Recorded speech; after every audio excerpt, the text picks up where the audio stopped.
From New York, this is Democracy Now!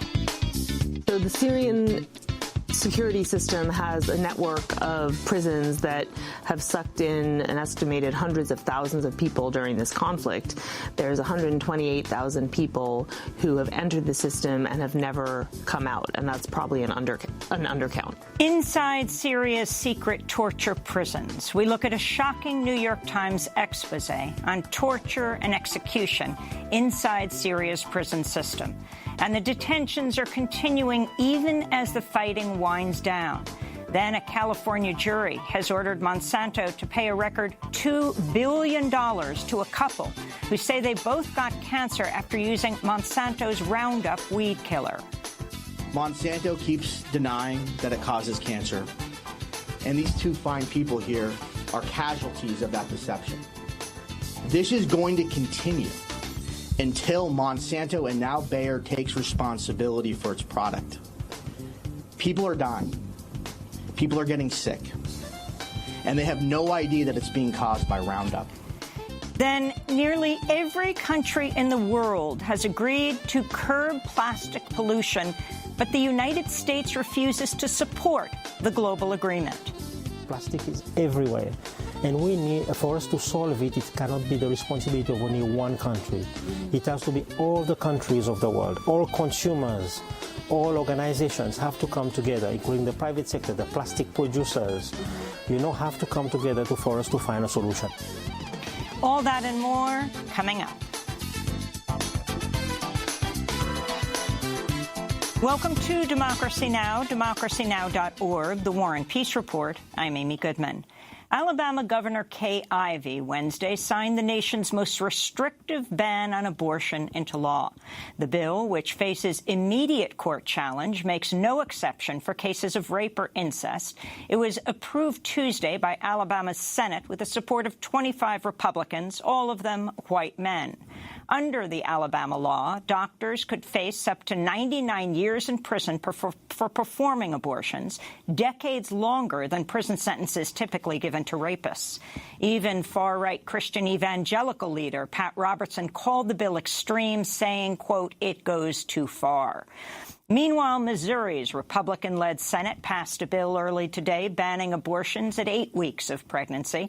The legislation now heads to the Republican-led Missouri House of Representatives. Republican Governor Mike Parson has promised to sign the bill into law. Architects behind the bills in Alabama, Missouri, and other states say they're aimed at overturning Roe v. Wade, the landmark 1973 Supreme Court ruling that recognizes the constitutional right to an abortion.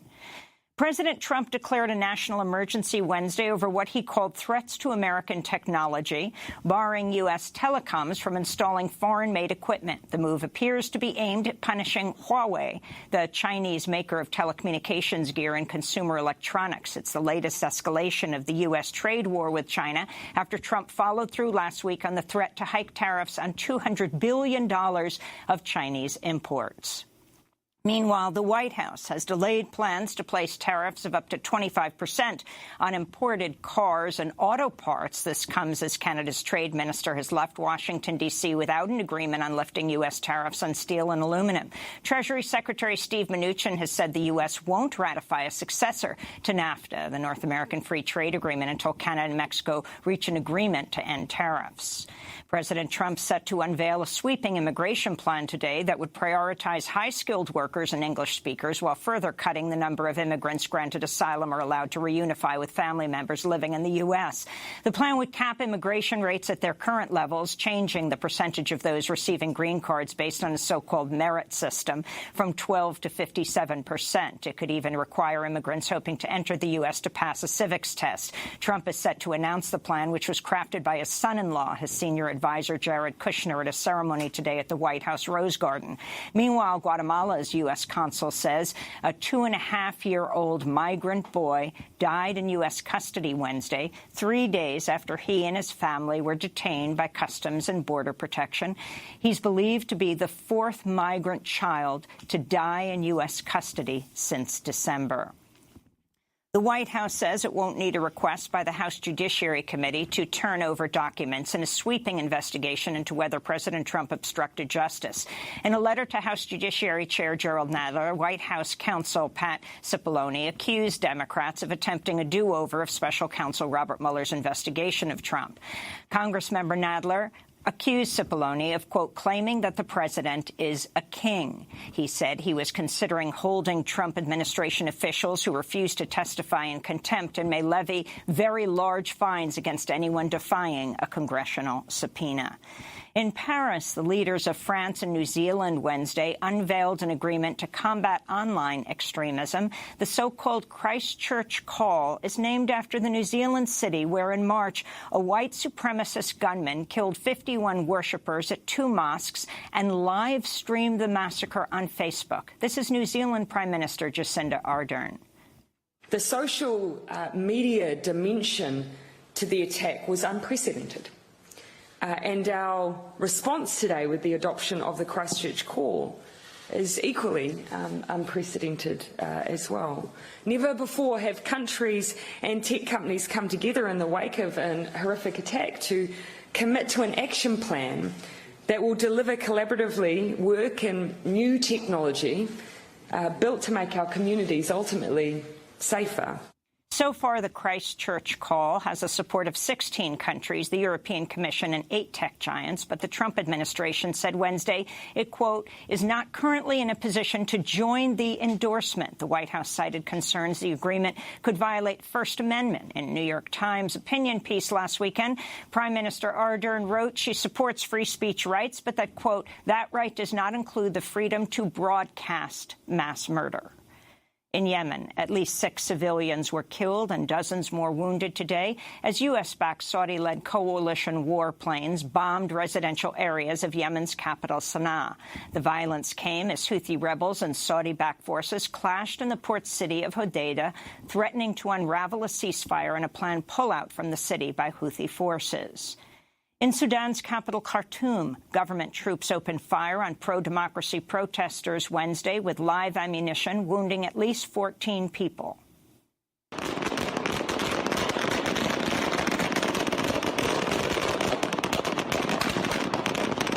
The violence came just days after at least 6 protesters and 1 soldier were killed at a similar protest.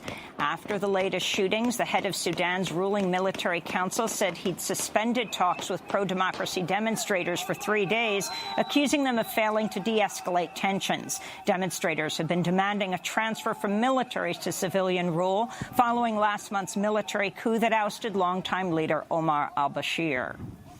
In the Gaza Strip, Israeli troops opened fire on Palestinian protesters Wednesday with live ammunition and chemical agents, injuring at least 65 people.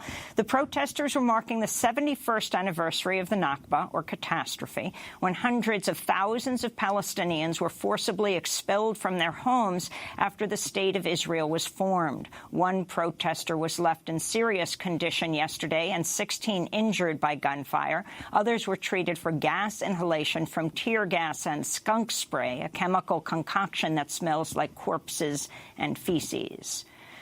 Trump administration officials said Wednesday photographs showing Iranian boats equipped with missiles were the cause of the recent escalation between the U.S. and Iran, claiming they were evidence that Iranian paramilitaries in the Persian Gulf were preparing to target U.S. naval vessels.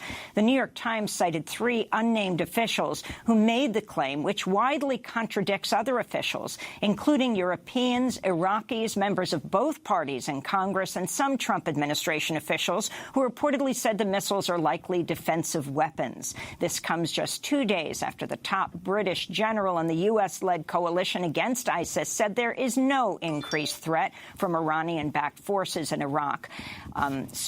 Syria, there is no increased threat from Iranian-backed forces in Iran or Syria. Major General Christopher Ghika was speaking via video link from Baghdad during a Pentagon news conference. No, there's been no increased threat from Iranian-backed forces in Iraq and Syria. We're aware of their presence, clearly, and we monitor them along with a whole range of others because that's the environment we're in. Just hours after General Chris Gica made those comments, U.S. Central Command disputed them in a statement. The U.S. Department of Transportation has ordered a halt to all passenger and cargo flights in and out of Venezuela in the latest move by the Trump administration to ratchet up pressure on President Nicolas Maduro as it backs efforts by opposition groups to stage a coup d'etat. Meanwhile, in Washington, D.C., civil rights leader Reverend Jesse Jackson successfully passed through police lines Wednesday to drop off food and water to 4 activists who remain inside Venezuela's embassy building at the invitation of Venezuela's government in order to prevent it from being taken over by Venezuela's U.S.-backed opposition. Last week, authorities cut off water and electricity to the embassy. To see our coverage of the occupation and protest at the embassy, visit our website, democracynow.org.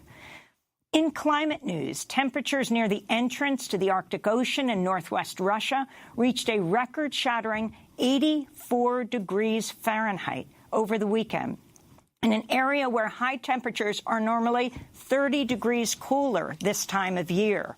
This comes as the National Snow and Ice Data Center recorded a record low sea ice extent for the Arctic Ocean in April, noting almost all of the sea ice, more than 4 years old, is gone.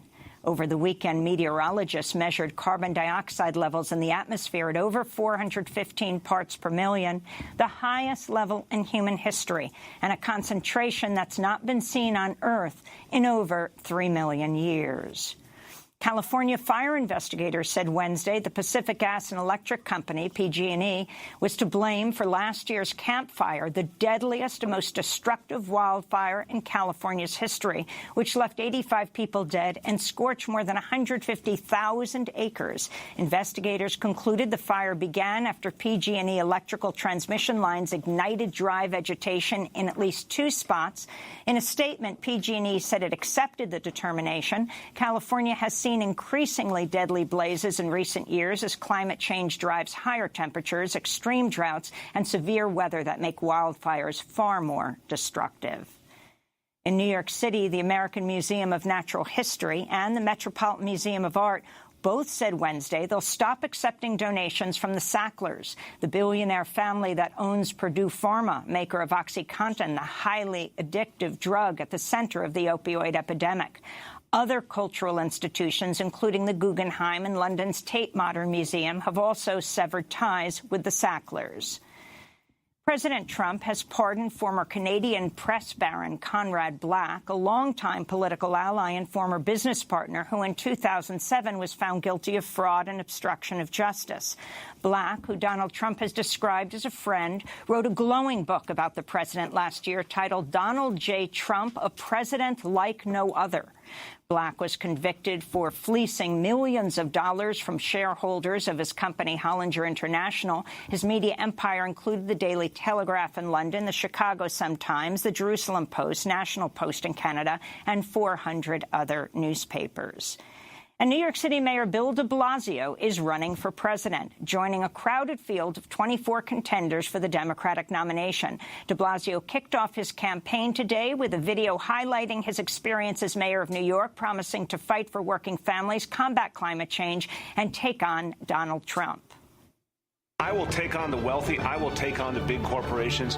I will not rest until this government serves working people. As mayor of the largest city in America, I've done just that. De Blasio for president, guys. Donald Trump must be stopped. I've beaten him before, and I will do it again. And those are some of the headlines. This is Democracy Now!, democracynow.org, The War and Peace Report. I'm Amy Goodman. And I'm Nermeen Sheikh. Welcome to our listeners and viewers around the country and around the world. Inside Syria's secret torture prisons. That's the title of a shocking expose by the New York Times looking at how Bashar al-Assad's government has jailed and tortured tens of thousands of Syrians since the uprising began in 2011. According to the Syrian Network for Human Rights, nearly 128,000 people have disappeared. They're presumed to be either dead or still in custody. The group estimates almost 14,000 individuals have died under torture, and the detentions are continuing even as the fighting winds down. Over 5,600 Syrians were reportedly arbitrarily detained last year, a 25% jump over the previous year. While the Syrian government has denied running a secret torture and detention program, more evidence, including internal Syrian government documents, has emerged showing the extent of the torture program. Over the past 7 years, the New York Times has been documenting what takes place inside the secret prisons. The accounts are harrowing. The Times report includes graphic descriptions of torture, sexual violence and murder. One former woman inmate, Mariam Khalif, told the New York Times she and 6 other women were tortured and repeatedly raped in a basement cell where, quote, blood from violent rapes stained the floor. Survivors also reported guards forced detainees to eat excrement. A prisoner named Munir Fakir recalled a guard who called himself Azrael, the angel of death, who was also a nurse at a medical facility where prisoners were often tortured and killed. Fakir told the Times up to 6 patients were chained naked to each bed. Fakir said patients were taken by Azrael at night and, quote, we'd see the shadow of someone hitting, we'd hear the scream, then silence, suffocating silence. In the morning, we'd see the body in the hallway to the bathroom. You would see bodies piled. We stepped on our comrades' bodies barefoot. The New York Times also heard testimony from former prisoners who said they were forced to act like animals by a guard who went by the name of Hitler. The prisoners were beaten if they didn't, quote, bark or bray correctly. A United Nations panel has said the conditions in the prison, including the paucity of toilet facilities, rampant illness, minimal and rotten food, and the absence of medical treatment, are tantamount to extermination. To find out more, we're joined by the story's author, Anne Bernard. She's a reporter at the New York Times, a fellow at the Council on Foreign Relations. She was the New York Times bureau chief in Beirut from 2012 to 2018. It's great to have you back on Democracy Now!, Anne. We last spoke to you when you were in Beirut. This is a horrific story. Talk about the scope, the number of people you believe have been detained, the number of people disappeared and killed in Syria's prisons. Unfortunately, nobody knows the exact number because the government keeps all of this behind closed doors and doesn't release any information to the families of most of the people who are taken.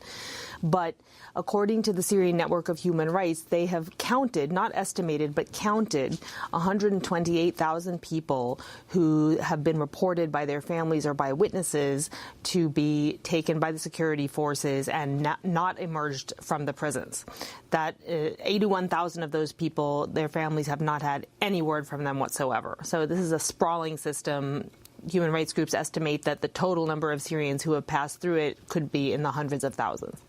Well, and you've been working on this for several years, compiling this evidence, as have a couple of other rights organizations, Amnesty International in particular. Now, I'd like to go to the Syrian government's response to earlier research and documentation on these torture prisons.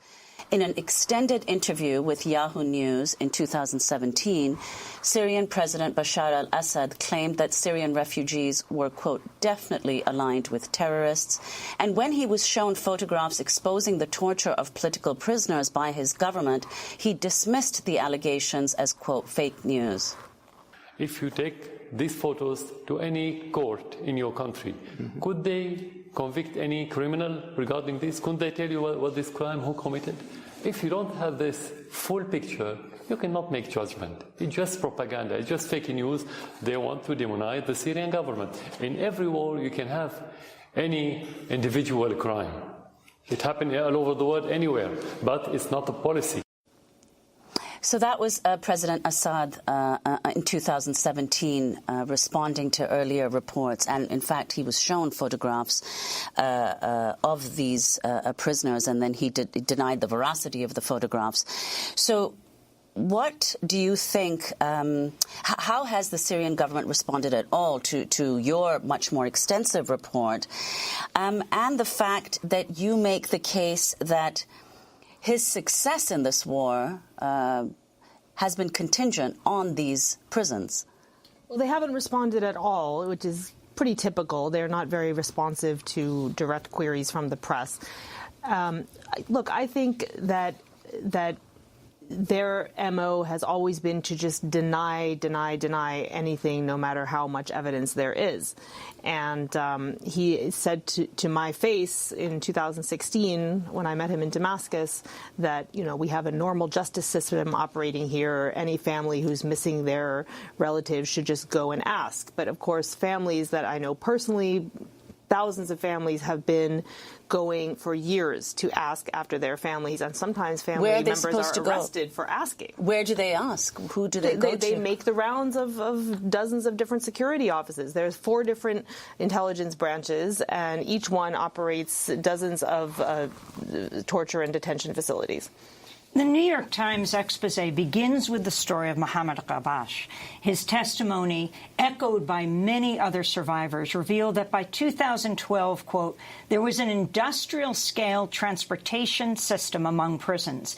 Detainees were tortured on each leg of their journeys in helicopters, buses, cargo planes. Some are called riding for hours in trucks normally used for animal carcasses, hanging by one arm, chained to meat hooks. Mr. Ghabash's new cell was typical, 12 feet long, 9 feet wide, usually packed so tightly prisoners had to sleep in shifts. Tell us Mohammed's story, how you met him, how you learned of the situation, and then why you say you think actually the uprising in 2011 was caused by this kind of sadistic, torturous prison system. Mohammed Ghabash was very typical of the types of people that were sucked into this system. He was a protester and eventually led peaceful protests in Aleppo when the uprising began in 2011. And he was arrested the first time in 2011, was arrested several times that year and in 2012, and was taken to a number of different facilities. He said he was like a tour guide to torture, and he was forced to, as you said, act the roles of animals. This is in kind of pseudo plays for officers. Yes. And guards at dinner. Yeah, kind of entertainment. But also much more, I shudder to call it routine, but the more routine types of torture, being hung by wrists, being put into stress positions and beaten until he made a false confession, which was something that happened to most of the prisoners. Look, I think that the use of this system followed a playbook that Assad's father began in Hama in 1982 when there was an uprising, and the idea was to suck up the people who were nonviolent protesters because it's easier to go after the ones that are violent. Of course, there were all kinds of people arrested, but there was special focus on arresting civilian protesters because those are the biggest threat at the end of the day. We're talking about a state with all the machinery of state power and violence at its disposal. It's in a way easier for them to fight the people that pick up arms, and it's harder for them to face people that are using civil methods. You also say, though, in the piece that simultaneously, as the Assad regime was arresting more and more civilians, they also released radical Islamists who had been imprisoned for decades. Yes, the Assad regime, of course, helped funnel jihadists into Iraq to fight the U.S. occupation there and arrested many of them when they returned. Now, in one of the first big steps after the uprising began in 2011, a lot of those people were released, including the top leaders, the people who became in the future top leaders of the most hardline Islamist rebel groups. At the very same time that those people were released into the population, they were vacuuming up people, literally including followers of Gandhi, who followed an Islamic cleric who believed in nonviolence and called on people to adopt a form of jihad that was not violent, but that was based on nonviolence. This person's followers were among the civilian leaders of the revolution at the beginning, and many of them were killed right away or sucked into the prisons and have not come out. We're going to break and then come back to this discussion. Anne Bernard, reporter at the New York Times, fellow at the Council on Foreign Relations. Her latest piece that came out Sunday in the New York Times, Inside Syria's Secret Torture Prisons, How Bashar al-Assad Crushed Dissent. This is Democracy Now! We'll be back with her in a minute.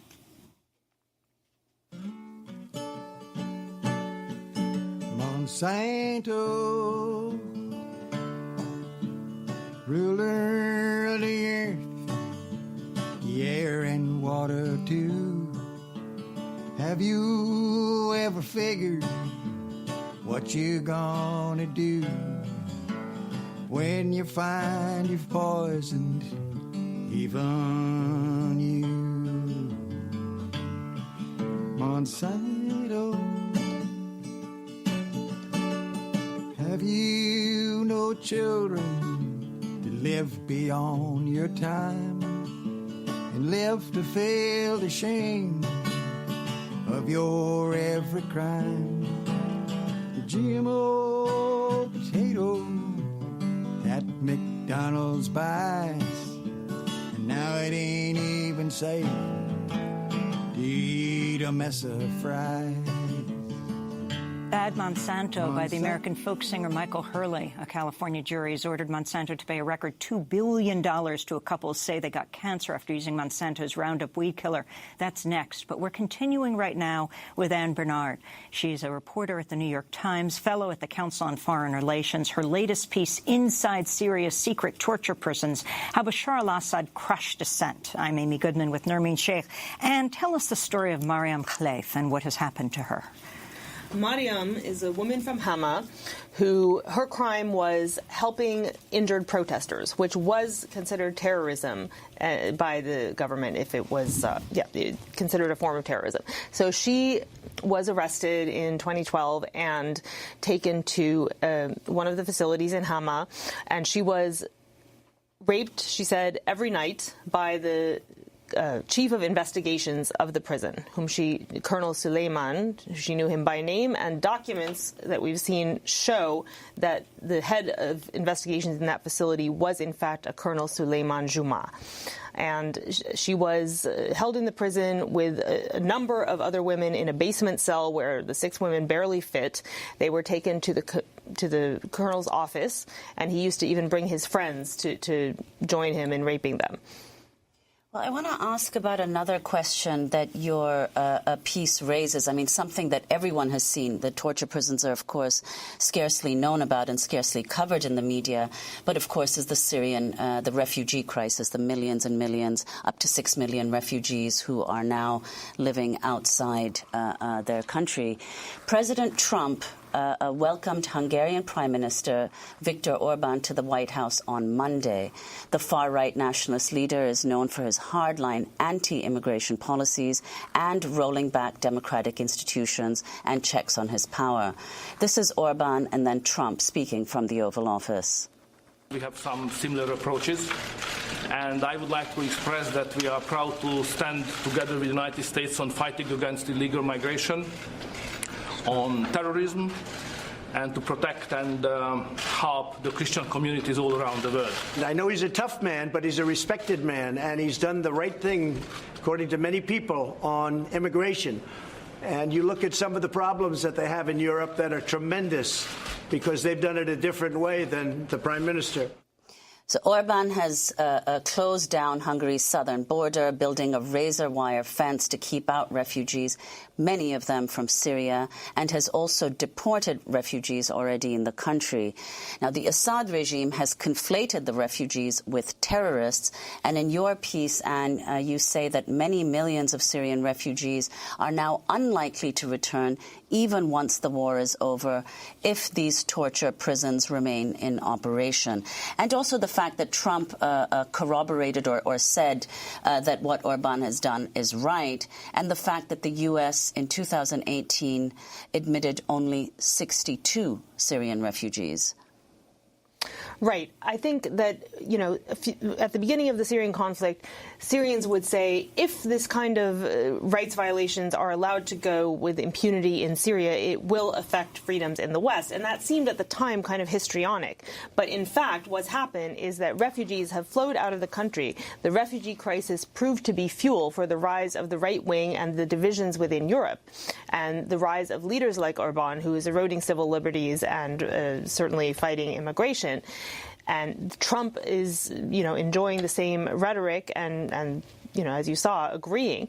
Now, this just reflects Assad's own conflation of refugees with terrorists, when in fact, these are terrorism, both ISIS and the violence of the state used against them, is what these refugees are fleeing. Can you talk about the internal memos that you got a hold of? This question of, we just listened to Assad, the president, how much he knew and how much is being directed directly from the top? So this is a state where there's a very close coterie of advisors and officials around Assad, and they decide almost everything. After the uprising began, there was a crisis cell that was created to respond to it, and it reported directly to Assad. The memos show that that cell ordered crackdowns on protesters, on people who tarnish the image of Syria in the foreign media. That just means people who talk to journalists, and these types of people. Now, later, the top security officials also asked for every death to be reported to them, so that it was clear that they knew about the killings in detention. They referred to bodies piling up. They referred to the need to deal with all kinds of bad conditions that were leading to all these deaths. Now, it sounds in vacuum as if they're trying to correct these problems, but there's no record in the 800,000 documents that have been smuggled out of Syria of anyone being punished for any of these actions. It really just shows that they were aware of them. Can you talk about your methodology you've been working this for years. And what first prompted you? There is some coverage of the catastrophe of war in Syria, the obvious barrel bombing, all of that. But what about what's happening behind closed doors? Assad's been very careful. And what it means to talk to people about those who survive, the lucky ones, about this level of torture they have endured. So in a way, this is something that everyone knew in Syria, in the sense that it's not a new system. It's been around for a long time. But what we decided to do over the years, and of course we did this while covering the daily news of Syria over the years, was to try to go deeper, to try to get accounts of survivors who corroborated one another and were corroborated by documents.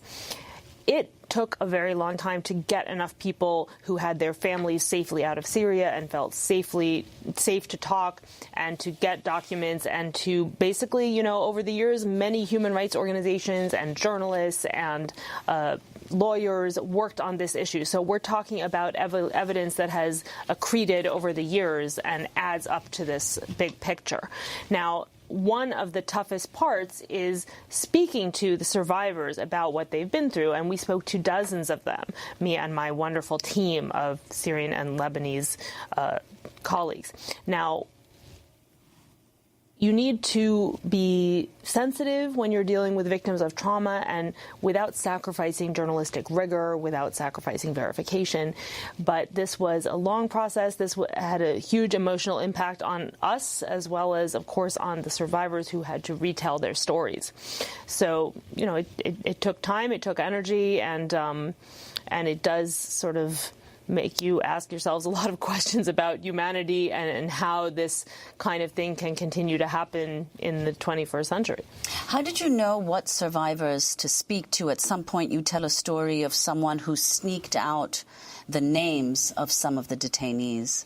Can you talk about that? Well, so in terms of who to talk to, basically almost every Syrian that we talked to who had any connection to the protest movement, and even many who did not, had a relative or friend who was in this system. So it was not difficult to find people. And then through those people, and also through networks of survivors, we would get different names of people who, especially in our quest to find people that were willing to use their names. That was the toughest part. But, yes, Mansour al-Omari is one of the prisoners who worked together in a cell underground in the a base run by the 4th Division, which is controlled by Assad's brother Maher. And this group of prisoners decided, let's write down all the names of the people in our cell and get them out with whoever manages to get out first, just to let people know, to their families and the world, that these are the names of at least these people that we could identify here. Now, they had to write the names in blood on a piece of fabric. They were sewed into the seam of a jacket, and Mansour was the first one to be released, and he managed to wear that jacket out, or a shirt, I guess, and to bring those names out to, first they were displayed in the Holocaust Museum in Washington, D.C. They were shown to many different officials, and they were recently submitted to authorities in Sweden as part of a complaint by survivors trying to get Sweden, as France and Germany have done, to open a war crimes prosecution against Syrian officials on behalf of refugees and citizens who are in Sweden who have been subject to this system. And the Syrian government is very aware of this and trying to protect themselves from any kind of war crimes or crimes against humanity charges. How are they doing this? Well, first of all, by staying in Syria. I mean, there is already an arrest warrant against Jamil al-Hassan, who's the head of the Air Force branch of intelligence, and against Ali Mamlouk, who is the top security official overall. And those guys just aren't going to come to Europe to end up getting arrested. But there are lower-level officials, some of whom have joined the refugee flow and have been arrested once they've been identified in Germany and France. Now, they also, in the memos, interestingly, one memo from the military intelligence department says when you make these death certificates about each detainee who dies, and remember, all these death certificates claim that the people died because their heart stopped. So that's kind of a tautology. Of course, when you die, your heart stops, and obviously all these young people that are in the prisons are not all suddenly having an epidemic of heart disease. So the memo instructed them to write the memos in such a way as to ensure a judicial immunity from prosecution for the work of the intelligence officials in the future. Well, one of the other things that an international mechanism that you point to is the fact that the UN General Assembly has voted in favor of establishing the International Independent and Impartial Mechanism. What is the status of this, and what kind of mandate is it charged with, or will it be if it's established? No, it has been established and funded, which is a big step, and that was done through a General Assembly vote in the UN in order to get around the impasse in the Security Council. The Security Council is blocked by Russia from referring Syria to the International Criminal Court.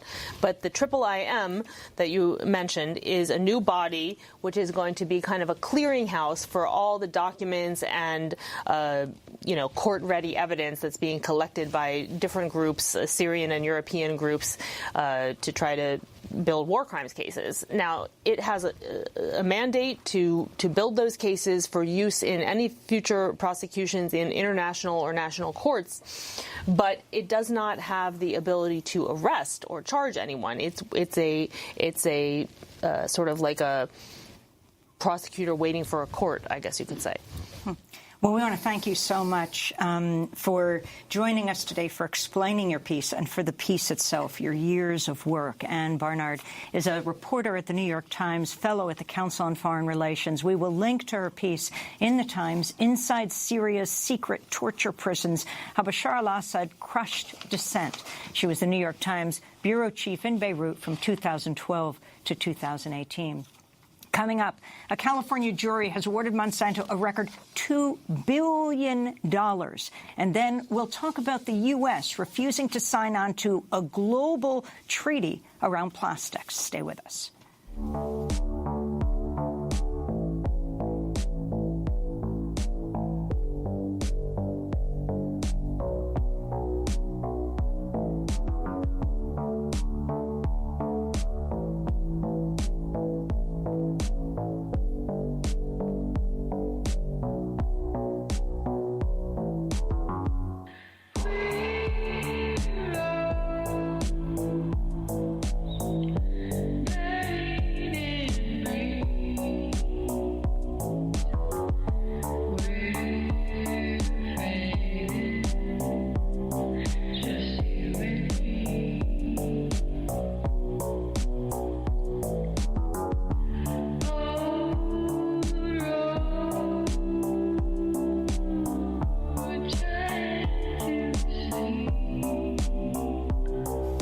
Sniffle party, all the snow is gone. Later in the show, we'll talk about climate change. But right now, well, this is Democracy Now! I'm Amy Goodman with Nermeen Sheikh. We turn now to the stunning verdict in the case against U.S. agribusiness giant Monsanto, which has been ordered to pay its highest damages yet in the third lawsuit over the popular weed killer Roundup. A jury has ordered Monsanto, which is owned by German pharmaceutical giant Bayer, to pay more than $2 billion in punitive damages to Alva and Alberta Piliad, a couple who were both diagnosed with non-Hodgkin's lymphoma cancer after using Roundup on their properties for over 30 years. The main ingredient in the herbicide is glyphosate and is said to cause the cancer. This is plaintiff Alberta Piliad. We've been fighting cancer for 9 years now, longer than me, and it was caused by Roundup. It's changed our lives forever. We can't do the things that we used to be able to do, and we really resent Monsanto for that fact.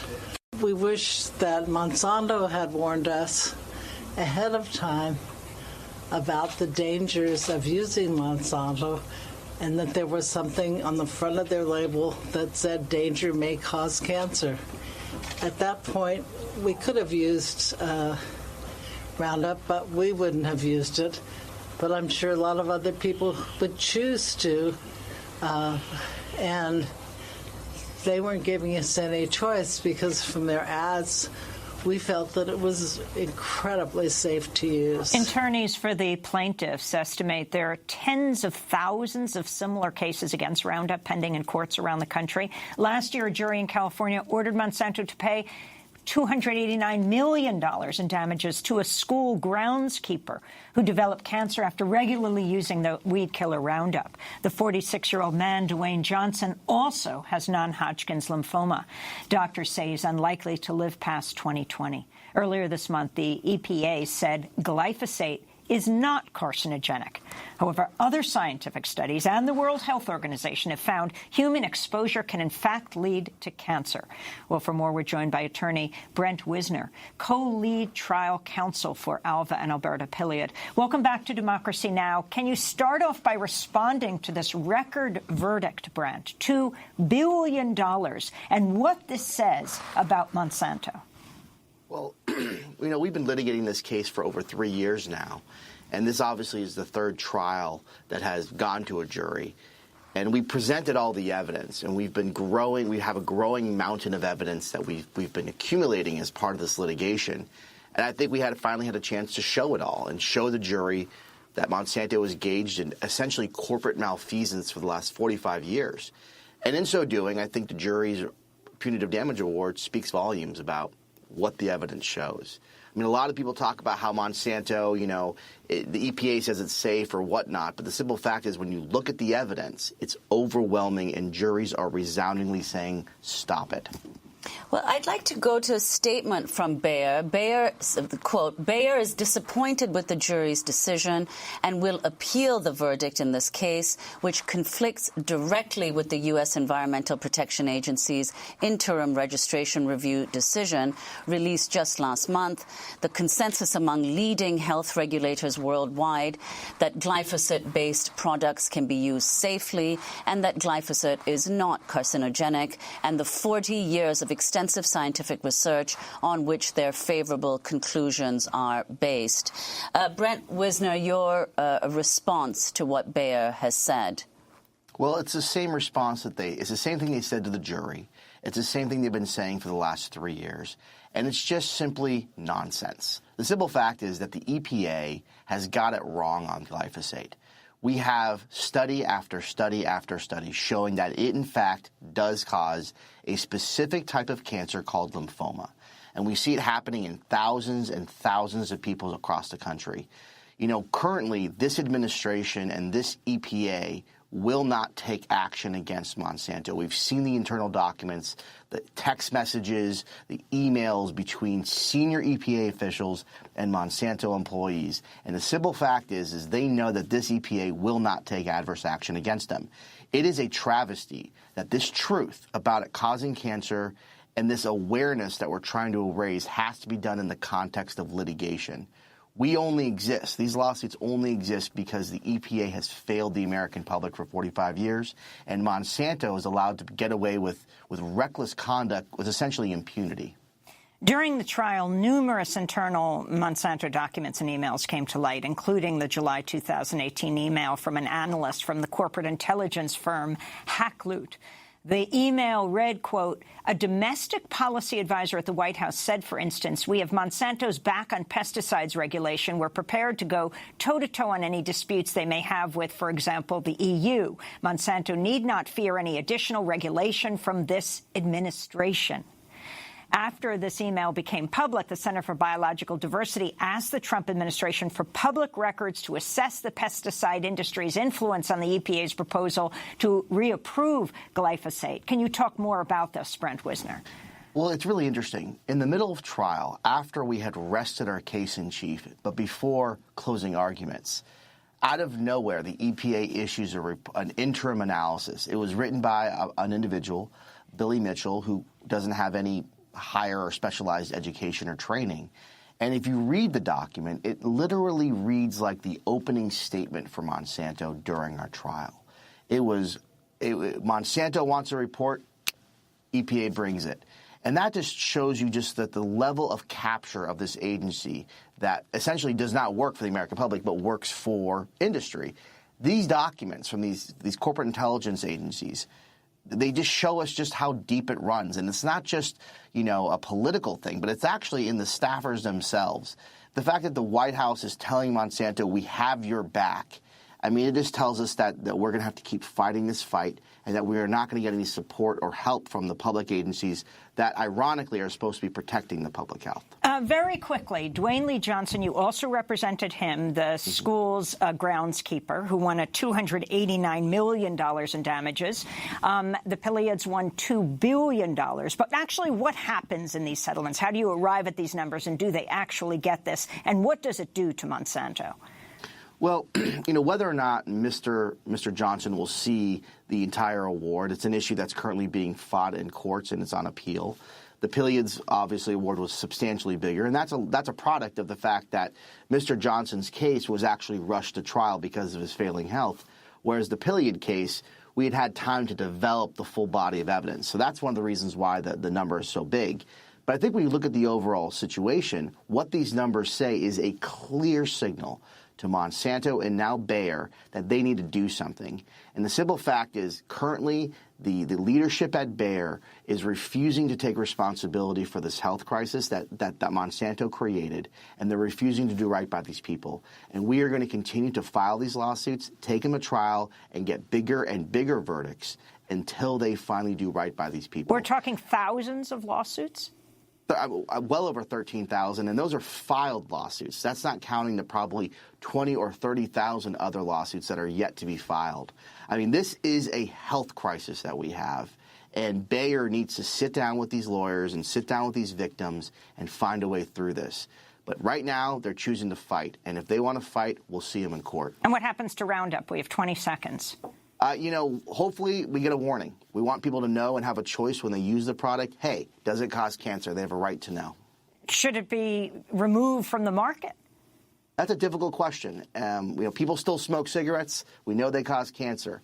At the end of the day, this is America. People have a right to make a choice. Whether it gets removed or not, that's a different question. They deserve at least to know that it causes cancer. Brent Wisner, we want to thank you for being with us, attorney and the co-lead trial counsel for Alva and Alberta Pleiade in a lawsuit against Monsanto. The Pleiades both developed cancer after using Roundup weed killer on property for decades. A California jury has just ordered Monsanto to pay the couple more than $2 billion in damages. This is Democracy Now!, democracynow.org, The War and Peace Report. I'm Amy Goodman with Nermeen Sheikh. We end today's show with the growing crisis of plastic pollution. Nearly every country in the world, but not the United States, took a historic step to curb plastic waste last week when more than 180 nations agreed to add plastic to the Basel Convention. a treaty that regulates the movement of hazardous materials between countries. The U.S. is one of just 2 countries that has not ratified the 30-year-old treaty. During negotiations last week in Geneva, the Environmental Protection Agency and State Department joined the plastics industry in trying to thwart the landmark legally binding agreement. Despite this, the United States will still be affected by the agreement because countries will be able to block the dumping of mixed or unrecyclable plastic wastes from other nations. The amended treaty will make it much more difficult for wealthy countries to send their plastic waste to poorer countries by prohibiting nations from exporting plastic waste that is not ready for recycling. Only around 9% of plastic is recycled. The UN estimates there are 100 million tons of plastic waste in the world's oceans. Well, for more, we go to Anchorage, Alaska, where we're joined by Pam Miller, co-chair of the International Pollutants Elimination Network, or IPEN. It's a global network of NGOs dedicated to toxics-free future. Miller's also executive director of Alaska Community Action on Toxics. Welcome to Democracy Now!, Pam. It's great to have you in from Alaska. Can you talk about what the U.S. is refusing to do and the significance of the problem?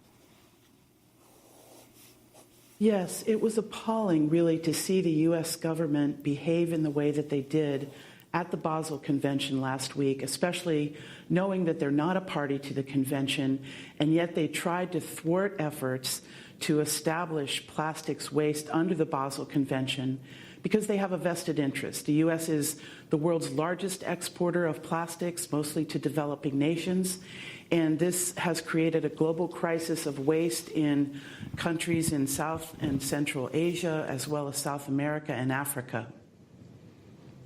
Explain how this entire process works. Is it possible for these developing countries to refuse to accept this plastic waste?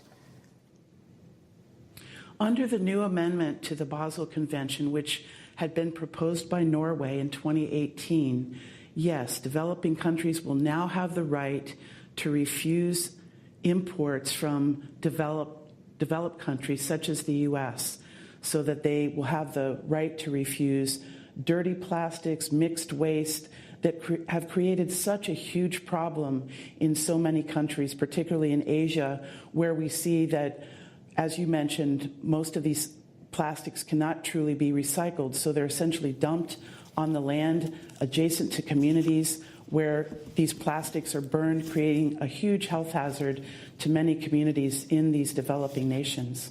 Well, it was just last year that China put a ban on foreign waste imports. Can you talk about how much plastic waste was going to China and where that waste is now going?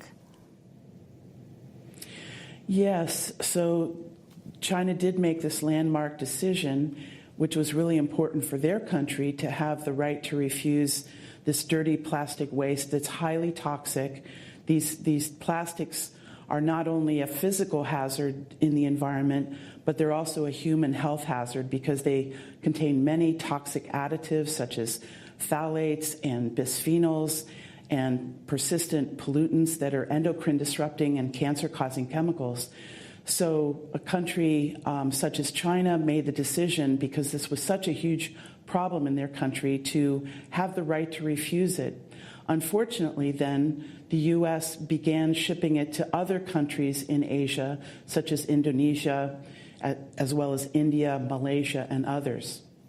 American explorer Victor Vescovo recently broke the record for the deepest dive ever when he descended nearly 7 miles into the Pacific Ocean's Mariana Trench. On the ocean floor, he saw a new species of crustaceans, but he also found a plastic bag and candy wrappers. This is Vescovo speaking shortly after the dive. It wasn't completely surprising, although it was very disappointing to see obvious human contamination of the deepest point in the ocean, because when I first got to the bottom, it seemed very pristine, almost like a moonscape, and I did see life. That's American explorer Victor Vescovo. If you can respond to that, Pam, and also just describe the scope of the problem. I mean, how large are these plastic islands that are floating around the world right now? The problem of plastics in the ocean is just immense. I mean, the plastics in the Pacific Ocean are just a huge mass of hundreds of thousands of acres of plastics in a huge plastic dump in the Pacific Ocean. So it's an immense problem, and it's not just a physical threat in the marine environment, but as these plastics break up, certainly we've all seen the images of how plastics can choke sea life, such as sea turtles and marine mammals and birds. But as these plastics break up, they create an even more insidious problem. They become microplastics, which then can be ingested by marine animals such as fish, marine mammals, and others, which then pose a threat to human health, because these plastics at sea not only contain toxic additives in themselves, but when they're at sea, they absorb persistent pollutants such as PCBs, flame retardant chemicals such as PBDEs. These are highly persistent toxics, and these plastics simply continue to absorb these toxic chemicals. Then when they're ingested by marine life, these toxics are conveyed into the bodies of these animals, which then create a problem for human health because we rely on fish and other marine life as a source of food. So it's a very serious, not only physical and unsightly problem in the marine environment, but it's also a toxic problem that we really have to solve by stopping the production of plastic upstream. The production of plastic relies on fossil fuels, and ultimately this is also a contributor to climate change. So the entire cycle of plastics production, waste disposal, and use is really a toxic hazard. And circling back to the United States refusing to sign on to this global treaty, talk more about the significance of the U.S., the most powerful player in the world, certainly historic polluter when it comes to greenhouse gas emissions. What does it mean when they don't sign on to a treaty that would curb plastics? Well, the U.S. is not a very good player in the international convention arena, including the 3 chemical conventions that have met over the past 3 weeks, including the Basel Convention, the Rotterdam Convention, and the Stockholm Convention. The U.S. is party to none of those treaties. However, the U.S. Department of State and EPA show up, and in the case of the Basel Convention, played a very negative role in trying to persuade a small handful of countries to go against the will of the majority of the countries who really wanted to include plastics in the Basel Convention. So the U.S. played an extremely negative role. Their position that they vocalized in the plenary sessions and also in the contact groups that met to hash out the amendments really mirrored the positions of the plastics and the chemical industry. The American Chemistry Council was there representing the major petrochemical manufacturers. There were plastic waste trade companies and associations. The U.S. position was essentially the same. So it was really not only disappointing, but appalling as an American citizen in an international arena such as this to see the U.S. behaving so badly. We want to thank you so much for being with us. Pam Miller, co-chair of the International Pollutants Elimination Network, known as IPEN, executive director of Alaska Community Action on Toxics, speaking to us from Anchorage, Alaska. That does it for our broadcast. Democracy Now! Produced by Mike Burke, Dina Guzder, Carla Wills, Hami Warrenoff, Sam Alcoff, John Hamilton, Ravi Karen, Hani Masood, Trina Durte, Maria Studio, Libby Rainey. I'm Amy Goodman, Nermin Sheikh.